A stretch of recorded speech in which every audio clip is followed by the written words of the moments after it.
Today is a very special day. आज देवी का दिन है एंड आज we are releasing our first podcast, Reflect with Ritika. And this is a tribute from my side to my school and my beloved teacher. तो you will be surprised to know that आज की हमारी guest जो हैं वो बहुत ही my favourite and हम सब की favourite our Hindi teacher ma'am Poonam Chawla, जिन्होंने 23 इयर्स दिए हैं हमारे स्कूल को, that is Convent of Jesus and Mary Dehradun. And today I will talk to her not as a podcaster और something but as a student fan. So this one is for all the girls who have missed school and it was a golden era for you. This and for all the boys who think that what's going on behind the walls of CGM, this one is for you too.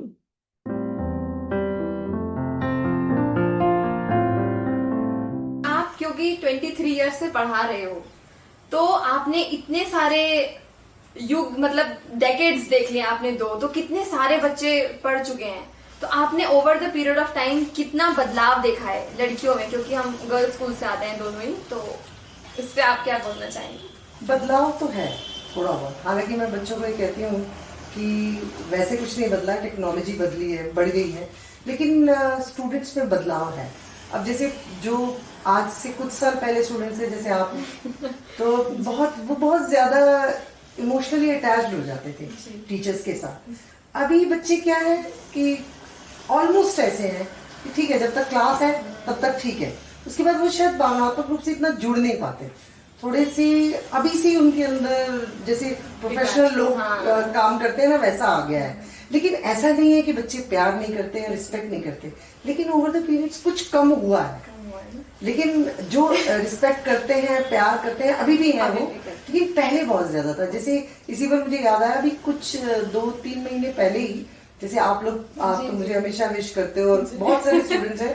मैं एक पता नहीं कहाँ पर खड़ी थी गाड़ी में, शायद टायर्स चेक करवा रही थी या क्या कर रही थी, तो एक बड़ी सी गाड़ी आकर रुकी वहां पर पंप पर, और एक लेडी उतरी नीचे। उनके चलने के ढंग से मुझे लगा कि ये मेरी स्टूडेंट रही है। उसने नॉक किया उस पे शीशे पे और मुझे कहा मैम आपने मुझे पहचाना नहीं। बहुत अच्छे से, मतलब फिर मैं गाड़ी से उतरी, वो मुझसे बहुत अच्छे से मिली।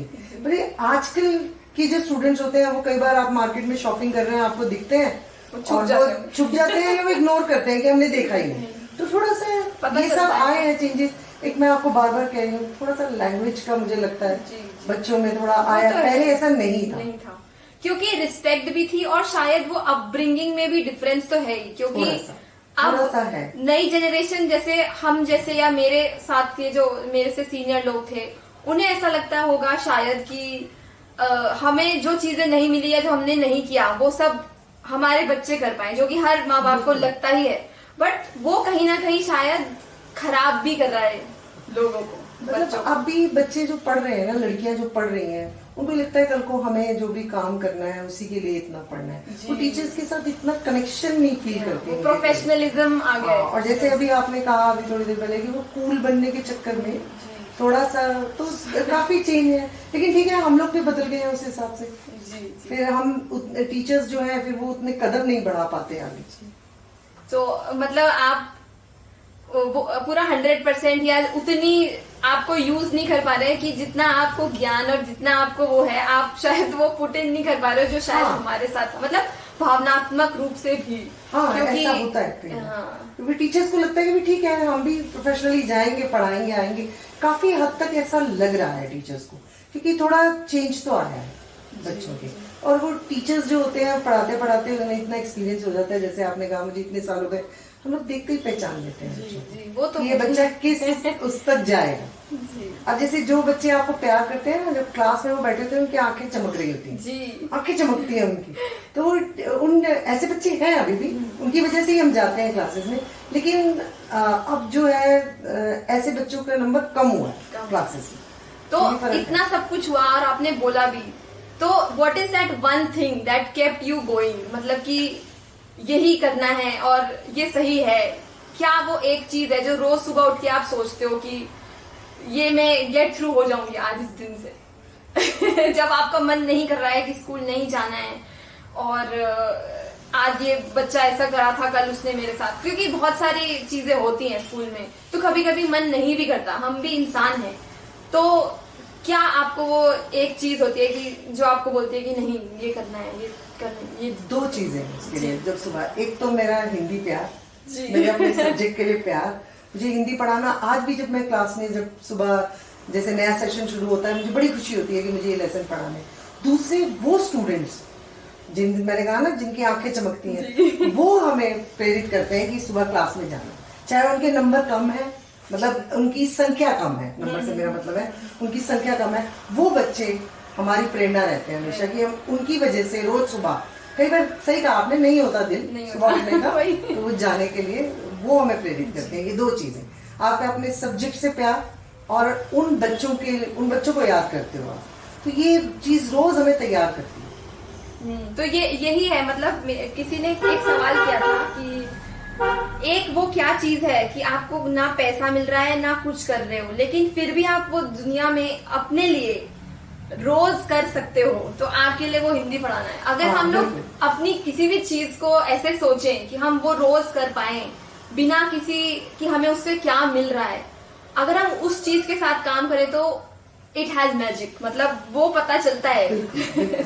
आप यकीन करोगे, हिंदी पढ़ाते पढ़ाते कई बार मेरे साथ ऐसा हुआ है। एक बार मतलब सिस्टर ने मुझे बुलाकर बोला, बहुत साल पहले की बात है, कि स्टूडेंट्स जो है वो ये सोच रहे हैं कि वो हिंदी ऑनर्स करेंगे, तो तुम उन्हें बताओ कि और भी सब्जेक्ट हैं। मतलब बच्चे इतने ज्यादा वो हो गए, फिर मैंने उन बच्चों को बोला कि आप और सब्जेक्ट भी देखो, आजकल जिनकी डिमांड है। मैं ये नहीं कह रही कि, मतलब बच्चे इतना प्यार करने लग जाते हैं कई बार आपसे, वो इतना पसंद करते हैं। एक थोड़ा सा ये भी रहता है कि कुछ सब्जेक्ट ऐसे होते हैं, जैसे मेरा अपना हिंदी सब्जेक्ट ऐसा है, वो पढ़ते पढ़ते बच्चों को लगता है कि यार रिलैक्स हो गए। एक इकलौता सब्जेक्ट है जो टेंशन नहीं देता आपको। जैसे फिजिक्स केमिस्ट्री तो ऐसा स्ट्रेसफुल रहता है। मुझे याद है कि हिंदी क्लास होती थी, जब हम केमिस्ट्री लैब से आते थे, सब लोग ऐसे आ रहे हैं कि ओह माय गॉड ये क्या पढ़ लिया आज। वो सब्जेक्ट थोड़े से मुश्किल हो जाते हैं ना बच्चों के लिए। हिंदी अपनी देखिए, अपनी जो भाषा की क्या खासियत होती है रितिका, कि आप जब कितना भी आप दूसरी भाषा का इस्तेमाल करो, इंटरनेशनल लैंग्वेज बोलो, ठीक है, वो बहुत जरूरी है आज के जमाने में आपको प्रोग्रेस करने के लिए, लेकिन जब आप अपने किसी बहुत अपने से बात करते हो ना, तो आप अपनी भाषा में करते हो, तो यही उसकी ब्यूटी है। जी, ये तो बहुत सही। तो फिर वो जानना चाहिए उसमें क्या क्या है।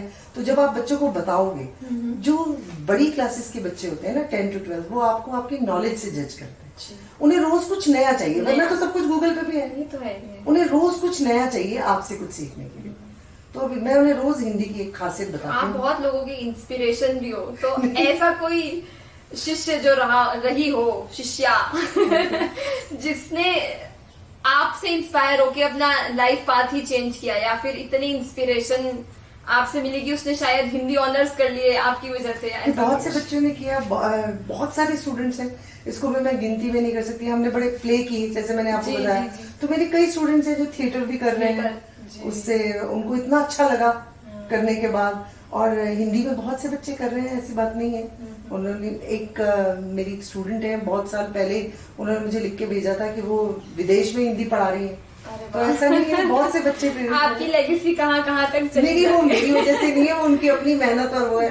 हाँ ठीक है, प्रेरणा तो आप हो सकता है कहीं ना कहीं हुए हो प्रेरित, लेकिन बहुत से बच्चे कर रहे हैं, ऐसा नहीं है। देखिए, जब मैंने कॉन्वेंट ज्वाइन किया था, जब मैं इसमें पढ़ाने लगी, तो मुझे लगता था कि ये थोड़ा मुश्किल काम है, लेकिन मैंने देखा है ऐसा नहीं है। कॉन्वेंट में रहते हुए भी हिंदी के लिए बहुत प्यार है बच्चों के अंदर। जी, बहुत प्यार है। इवन मेरे साथ काम करने वाले जो मेरे सहकर्मी है, मेरे कलीग्स वगैरह, वो सब भी हिंदी के लिए एक रिस्पेक्ट रहती है सबके में। ऐसी बात नहीं है कि वो हमें खुद लानी पड़ती है।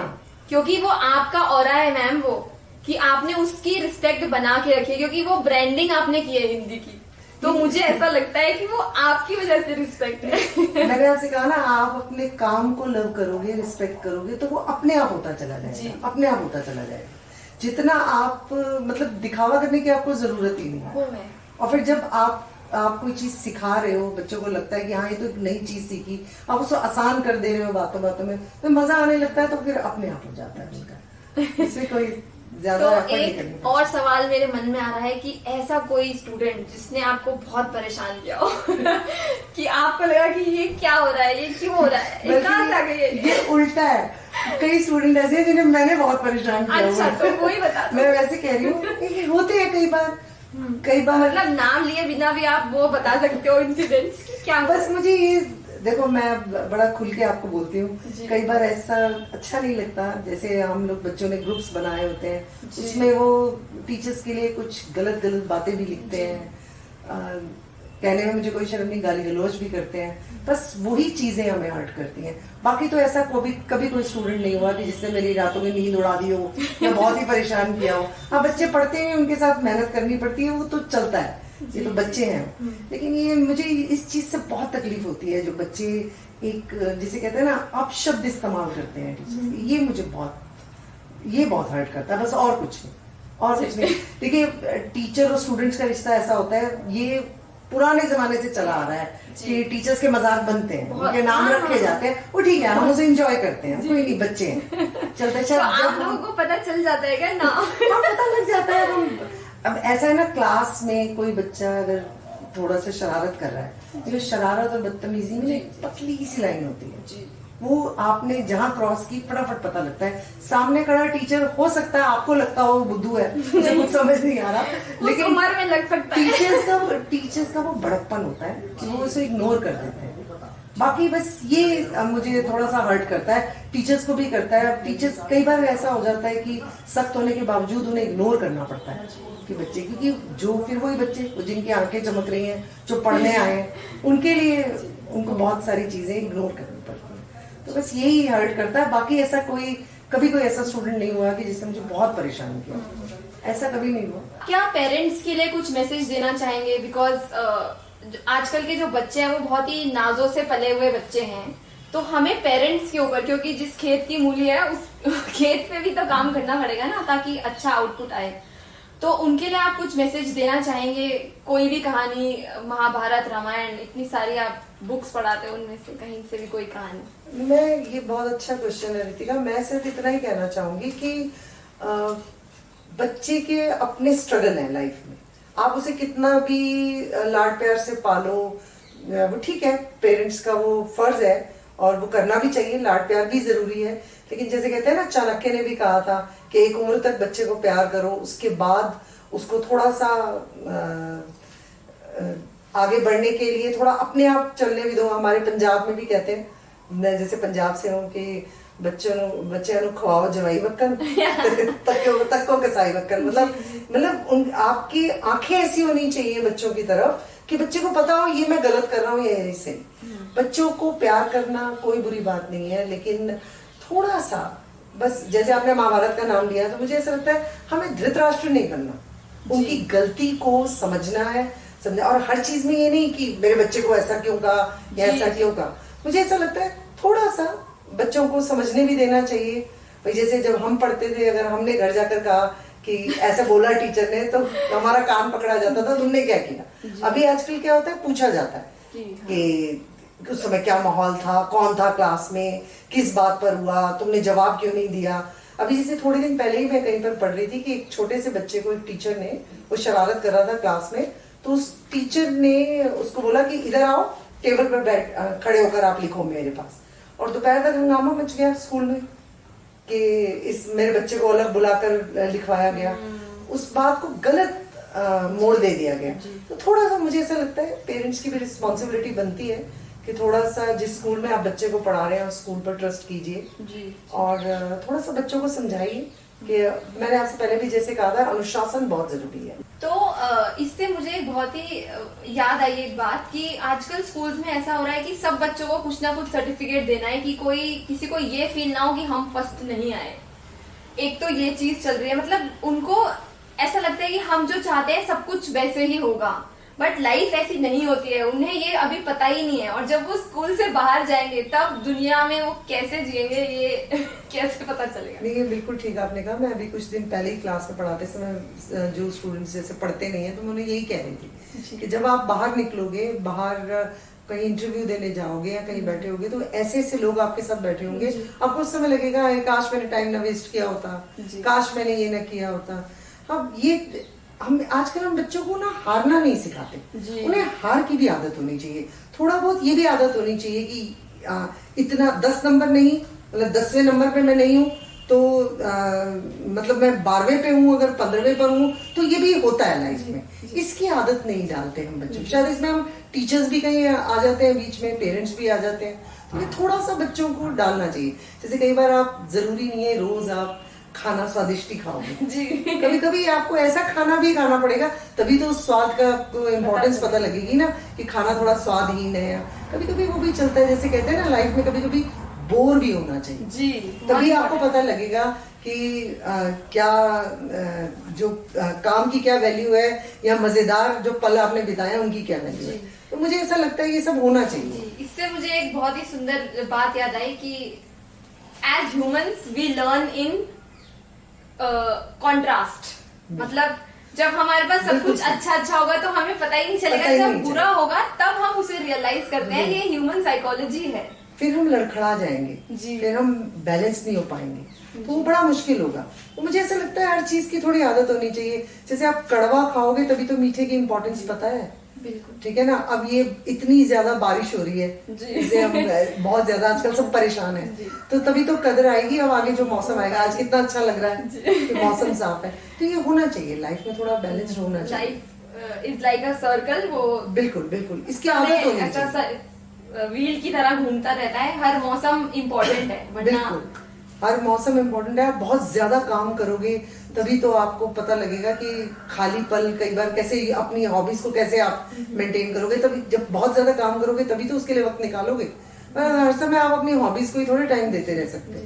तो ये आदत बच्चों को सिखानी चाहिए, उन्हें आदत। कह रहे हैं मैं बोर हो रहा हूँ, या मैं, क्योंकि हमें शायद मोबाइल के जमाने में हमें इतना स्टिमुलेशन की आदत हो गई है ना, कि हमें हर वक्त कुछ ना कुछ एक्टिविटी चाहिए, और वो बड़े होने के बाद या वो हमारे ब्रेन के लिए भी अच्छा नहीं है। लेकिन वो एक्टिविटी भी हमें ऐसी चाहिए जो हमारी पसंद की हो जी, फोन पर हो या वैसे हो। एक्टिविटीज तो वरना बहुत है, हम भी किया करते थे, आप लोग भी करते थे, तो वो बहुत है, वो वाली नहीं चाहिए। वही चल रहा है, घर घर टीचर हमारे गेम्स तो यही थे। लेकिन वो समय अच्छा था, ऐसा नहीं था कि बुरा समय था। नहीं, बहुत ही सुंदर। मतलब मुझे आज भी वो याद आता है कि मेरे नानी लोग रुड़की रहते थे, तो वहाँ पे ऐसे टीवी वगैरह नहीं था। मतलब यहाँ पे मेरे घर में था, वहाँ पे ब्लैक एंड व्हाइट टीवी था, तो वो पसंद नहीं आता था मुझे देखना। तो वहां जाके मैं वो वाली गेम्स खेलती थी जो शायद मैं यहाँ कभी खेल ही ना पाती। और आज अगर मैं पीछे मुड़ के देखूं तो वो वाला वक्त मुझे ज्यादा पसंद है। देखो जब समझ आ जाती है ना बच्चों को, तब तो फिर उन्हें सब पता लग जाता है। लेकिन मुश्किल समय क्या है, जब उन्हें समझ नहीं है और हमने उन्हें समझाना जी। तो ये चीजें कई बार, ये बहुत सारे चैलेंज आते हैं लाइफ में। आपके टीचर्स के सामने तो बहुत आते हैं जी। तो पर ठीक है। आपने वो लेटर वाले जमाने से लेके मोबाइल पे व्हाट्सएप के लव लेटर पकड़ने तक का सब कुछ देख लिया है। तो लेटर तो आजकल ये प्रॉब्लम है कि जब 10th क्लास को जब हम पढ़ाते हैं, 9th और 10th को, तो लेटर भी समझाते हैं बच्चों को। पहले यही कॉन्सेप्ट समझाना मुश्किल होता है कि ये लेटर क्यों, क्योंकि SMS के जमाने में लेटर क्यों पढ़ा रहे हो। तो पहले तो मुझे पूरा एक पीरियड उनको लगाना पड़ता है कि लेटर क्यों पढ़ाया जा रहा है। बिल्कुल। तो मुझे भी बता दीजिए, आज आपने क्या समझाया आजकल के बच्चों को कि क्यों हम लेटर लिख रहे हैं? मैंने उन्हें ये समझाया कि सबके पास अभी भी मोबाइल नहीं है और सबको SMS करने नहीं आते, और लेटर लिखना एक आर्ट है जी। इसे सीखना चाहिए दूर दराज इलाकों में। और मैं तो एक बड़ा अच्छा एग्जाम्पल देती हूँ रितिका, कि कल को जब आप बड़े हो जाओगे, ऑफिसर बन जाओगे, आपके घर में काम करने वाला कोई माली या कोई कहता है मैडम एक लेटर लिख दीजिए, और आपको हिंदी में लेटर लिखना नहीं आ रहा, तो उस समय कितनी शर्म आएगी। वो बाहर जाके कहेगा मैडम पढ़ी लिखी तो बहुत है, पर एक लेटर नहीं लिख सकती। यही सब डराकर मैं उन्हें लेटर लिखवाती हूँ कि लेटर, मैं उन्हें समझाती हूँ लेटर लिखना एक आर्ट है। एग्जाम्पल भी देती हूँ।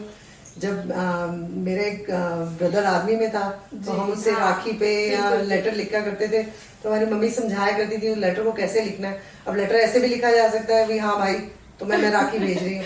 एक होता है कि तुम इतनी दूर हो, मैं तुम तक नहीं पहुंच सकती, और वो लेटर में अंदर थोड़े से चावल के दाने डालना, थोड़ी मिश्री डालना, तो वो इतना सुंदर था। पर ये सब बातें समझाओ तो बच्चे समझते हैं। वो इमोशन दिखता है उसमें, मतलब वो कनेक्शन दिखता है। मतलब वो व्हाट्सएप वाले बच्चे नहीं शायद समझ पाए, उन्हें इमोशनली ब्लैकमेल करना पड़ता है ये सब समझाने के लिए। तो तो मैम आपकी कौन सी फेवरेट किताबें हैं जो आप चाहते हैं कि सब लोगों को पढ़नी चाहिए, उसमें एक बहुत सुंदर मैसेजेस लोगों को मिलते हैं जिन किताबों से?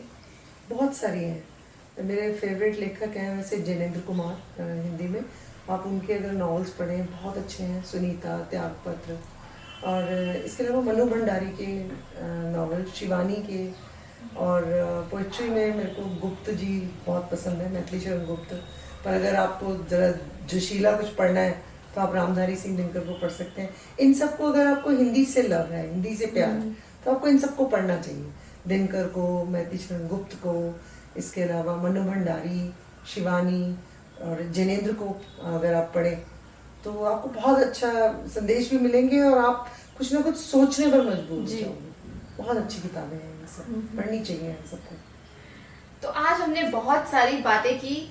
मैम अगर आप कुछ कहना चाहते हैं जो हमें देख रहे हैं उनके लिए एक मैसेज छोटा सा अगर आप कुछ देना चाहते हैं तो? मैं मैसेज में सिर्फ ये कहना चाहूँगी, एज ए टीचर आप अपने बच्चों को खूब प्यार दीजिए, उनकी हर बात मानिए, लेकिन एक छोटी सी रिक्वेस्ट है कि उनके सोशल मीडिया पर जो अकाउंट्स चल रहे हैं या वो उनकी क्या उस पर वो कर रहे हैं, प्लीज उस पर जरूर नजर रखिए। इसमें कोई बुराई नहीं है, इसमें आप बच्चे की कोई बच्चे को आप कह सकते हैं वो डिस्टर्ब नहीं कर रहे हैं आप, लेकिन उस पर जरूर नजर रखें कि वो क्या लिख रहा है, उस पर क्या उसकी सोच है।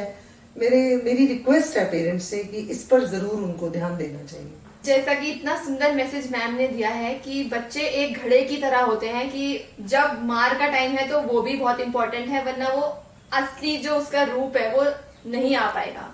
तो यही एक हमारा रिफ्लेक्ट विद रितिका का जो संदेश है कि आप लोग देखें कि आप सही कर रहे हैं या आपके बच्चे को क्या जरूरत है, and just reflect on this point that ma'am has said.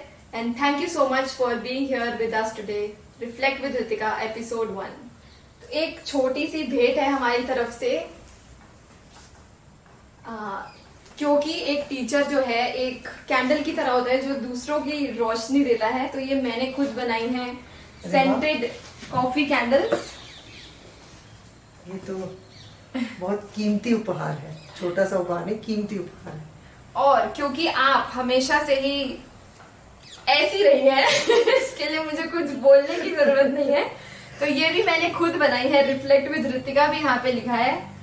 तो ये आपके लिए ma'am, because you are a super woman. ये आप दे मुझे रहे हो, लेकिन ये मुझे लगता है हर उस नारी को समर्पित है, क्योंकि सभी सुपर वुमन है, सभी सब ऐसा काम करती हैं।